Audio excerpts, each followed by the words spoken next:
Hi guys, Nasa here. I'm Sally. And we're back with another episode of Dating in the City, a very special virtual episode. We're all separated, but we have a very special guest, Taryn, from Taryn's World, and she is a financial guru here to talk to us about finances. Taryn, tell us a little bit about yourself and your business. So I'm from Baltimore. I live in DC. My business is so fun for me because it's interesting to help people understand their relationship with money and spending habits, which is my specialty. Just going through a pattern of like your background and upbringing and all those things that contribute to how you think about money. Mm-hmm. So should we get right into it?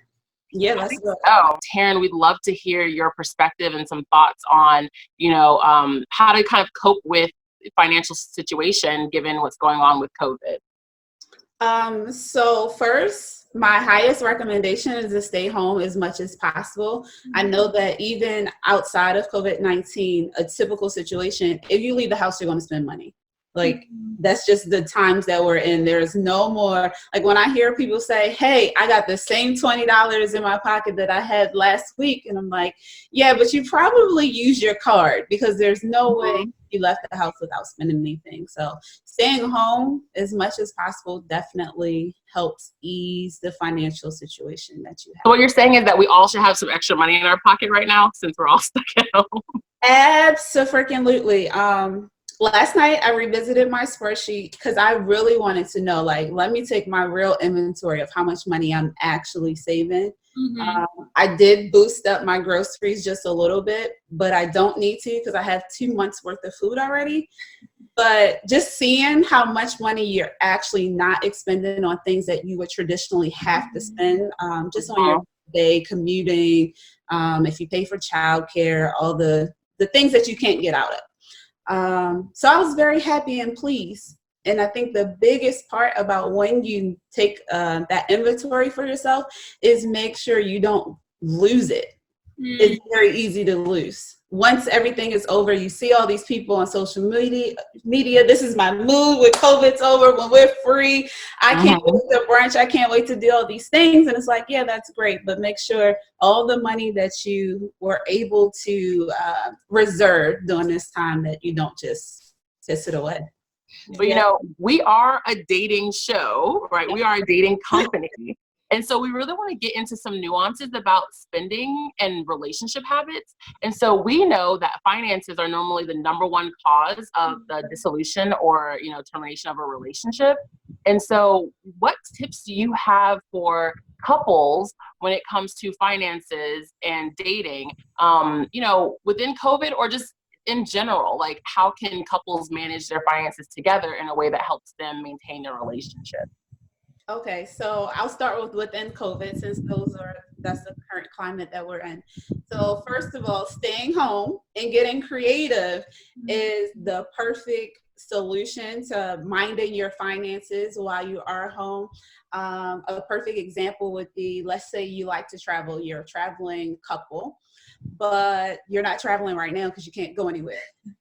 Great themed dinner. So maybe you want to go to South America, and that includes doing a little bit of research, creating maybe some empanadas or things that will invoke that experience. You're saving money because you're cooking at home versus going out to the restaurant, and definitely versus traveling and having that, that real life in-person experience.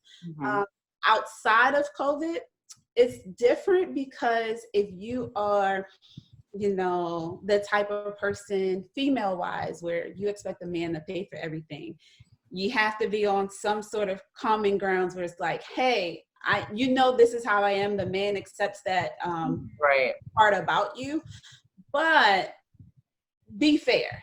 Don't want, white linen dinners every week. Maybe that's a special occasion. Maybe it's once a month. Maybe it's once a quarter. Find free things to do. Those are things that will definitely project the longevity of the finances as a household together, whether if you're married, dating, living together, as well as, what's the big picture? Like, what are we really doing? I feel like you touched on it a little bit, and it's always such a hot button issue for singles. when we're actually talking about finances and when we're getting into a relationship or we're starting to date someone. So clearly there's like unwritten rules about like, okay, who's going to pay for what or whatever. But when you get a little bit more serious into a relationship, from your perspective, a kind of a multi-layered question. From your perspective, one, when is the right time to actually start talking about finances and your partner's financial situation?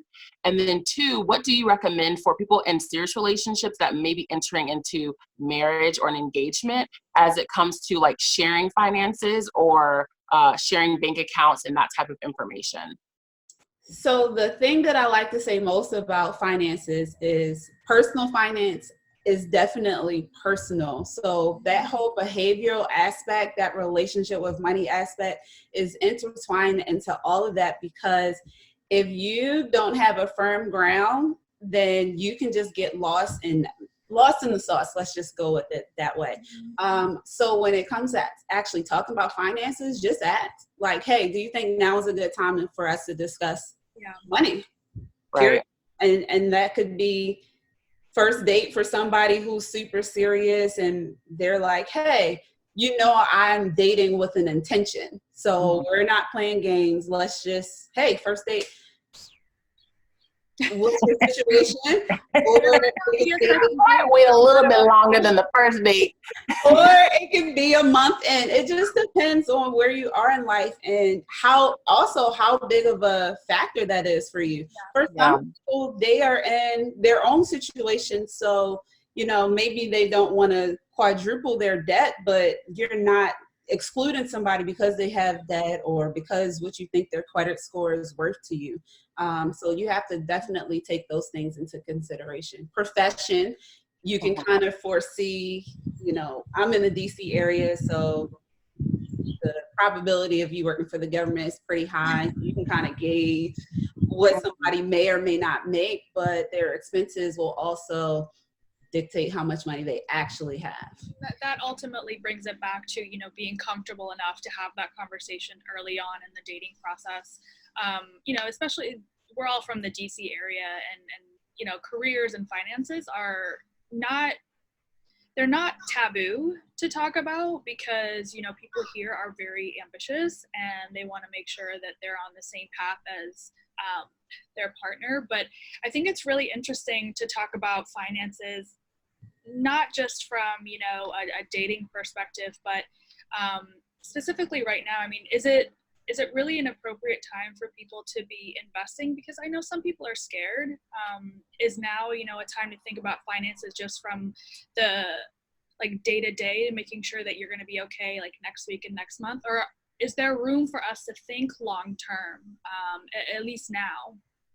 I personally feel like it's definitely room to think long term, but it also depends on, how secure you are, not just in your job, because even with the government, we know when that furlough happened, there were so many people that was distraught and, they couldn't pay their bills and were like, oh my gosh, you're making, almost six figures or above and you're still in that financial ruin. So that amount of nest egg that you have definitely will dictate if you can take advantage of the things that are happening in the market in terms of investing. But definitely creating opportunities for yourself on ways that you can generate more income while you're staying at home is definitely going to be pivotal on how you can move about throughout this financial climate. I want to know from a dating relationship standpoint, if I'm, or women or men or whatever, we're entering a relationship, what do you consider to be financial red flags? So things that we should be looking at or looking for that might tell us, perhaps our partner's not that eager to share certain things, but that might tell us that maybe we're headed down the wrong path with the person as far as finances go. Oh, that's so good. And I can say the thing that comes to my mind the most is, okay, for a woman, if you are letting the man pay for things and you see they're using different cards, like let's just say we're out, we might be going from dinner to the movies to roller skating, and you see them using a different card every time, that could be a financial. That's so good. I've never thought of that. That has never crossed my mind. He gives the waiter 2 cards. Like, can you split this bill onto? You got Friday's bill. you guys see the episode of Atlanta where what's his name took his girlfriend out to dinner and like he couldn't pay for it and he was like trying to put on different cards? Anyway, it's a really funny episode. You guys should watch it. Is it a red flag when a guy doesn't offer to pay for the full date, or is that from a broader topic that men don't always want to pay, for a woman? Is that a financial red flag or just kind of the type of guy red flag? Depends on the stage of the dating or the relationship, but I think early on for me it's a financial red flag, especially if you invited me out. Years ago I had a conversation with a established gentleman and I was asking him about things like that, and he's like, well, listen, if a person calls me and say, hey, I want to do something, he said, my assumption is that they want to pay because you're asking me out. And I'm like, why do you think that way? He's like, because the woman is asking me out. She's like, hey, I want to do this. So you pay for it. I'm kind of like, that's not fair. He's like, I have options. That was the end of it. He's like, I have options. So me, I'm always prepared to pay for myself, no matter where I go or what I'm doing. And I'm not going to make a big scene. If a guy says, hey, do you want to split this? I'm going to go, sure. Like, I'm going to split it. I'm not going to be like, why aren't you paying for me? But that's just a note for myself that, like, I'm not going to be going back out with you again. Right? You want to know what's crazy? If someone says that to me, I have no problem saying, not really. Do you want to split this? Really? That's so smart. Yeah. But I don't want to split it. Not really. That's good. That's a good way to do it. Not really. Yeah. Well, I mean, we've talked about this on a couple of episodes, when it comes to dating and relationship deal breakers. It's not that, a woman is not expecting you to spend in an extravagant way. Well, some women maybe, but I think most women just really appreciate the gesture. So if you're going out to a coffee or dessert, you should absolutely be paying for that $4 coffee.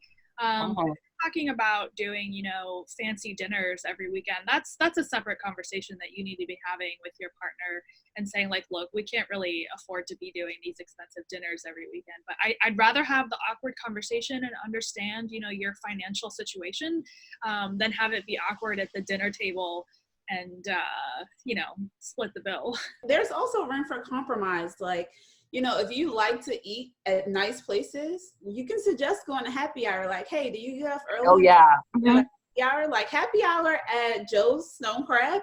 It's so good. It's such a great happy hour. We're going. As soon as this lifts, I love their happy hour. Oh, my gosh. What you're saying about money savings and happy hours, I mean, ultimately it goes back to, not just a matter of you having money, but you knowing how to spend the money that you have. Right. We're not, not everyone is in a financial position to be able to spend, as they please. But, for those of us who, who do have full-time jobs and, who manage to pay our bills and save a little bit here and there, you can have fun if you just figure out a way to budget and spend on things in a very creative and unique way. Nisa, you've written topics about, how to have free dates, how to have really low budget dates that are really romantic, but you're not spending a lot of money. So I think romance and extravagance is in the eye of the beholder, but I think there's definitely ways to be really, really sweet about your dates and not have to be worried about spending a lot of money to impress a man or a woman. So there's a lot of different schools of thought when it comes to like your finances, like how you should manage your finances. There's like Dave Ramsey, there's other people who like talk about how to kind of get yourself on the right financial track, either as an individual or even in a relationship. So do you prescribe to any of these schools of thought, or what do you kind of recommend for people who are like, look, I want to get serious about my finances? I like Dave Ramsey for certain strategies in terms of debt repayment, but everything else I don't like is super restrictive. If you've ever been to like a live seminar of his or watch one on YouTube, you see how dramatic he is. Cut up your credit cards. You have to cut everything off. And I relate that to the deprivation method. Like as soon as you're done, like if you abide by those rigorous guidelines, as soon as you're done, if you haven't addressed like the psychological aspect of why you spend money the way that you do, all you want to do is spend money. As soon as it's over, you want to shop, you want to travel, you want to do all the things that you deprive yourself of. So I personally subscribe to creating a money management system where you take a percentage of your income and apply it to we can say a budget category, but I also don't like using the term budget because it's also one of those things that it's just a clammy term. Like, it creates a psychological aspect where you're like, oh my gosh, I can't breathe, I can't do this. And it's super easy. So the typical model is 50-30-20. And that's where you take 50% of your earnings should be for your living essentials. 30% should be for your flexible spending, your gas, your eating out, and then 20% for your financial goals, if that includes debt repayment, your savings goals, any investments that you want to make.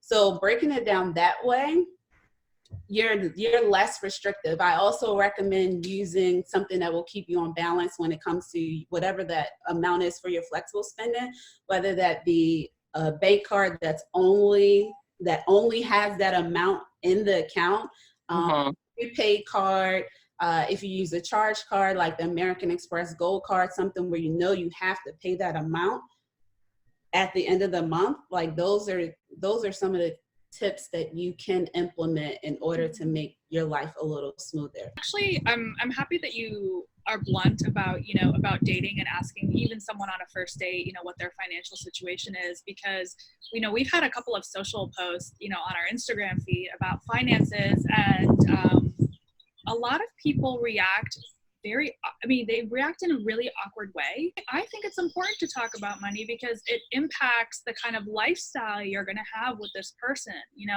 Are you going to be taking on debt with this person? Are you going to be, are you on equal levels when it comes to financial spending? So I'm happy you say that, but why do people get so awkward about talking about money?